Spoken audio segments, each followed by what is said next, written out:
Let's talk about the issues. Here's one. We're just talking about crime. Yep. There's a poll out of Marquette in Wisconsin. Crime. Are you very concerned or somewhat concerned? 61% say very concerned. Very concerned. We're seeing this across the country. The economy is the number one issue still. We all know this, inflation, but more than just inflation, the price of eggs, the price of milk, insurance, rent, everything right now is costing more for every American family. And then crime. And when you see these Democrat candidates like Mandela Barnes and Fetterman, who have these records of saying we want to release criminals back on the street, it is really frightening to a lot of voters. The issue also, yesterday, Dr. Oz went to visit with addicts.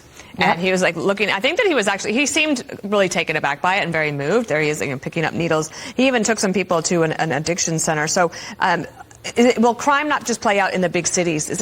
Are you seeing it in the smaller towns?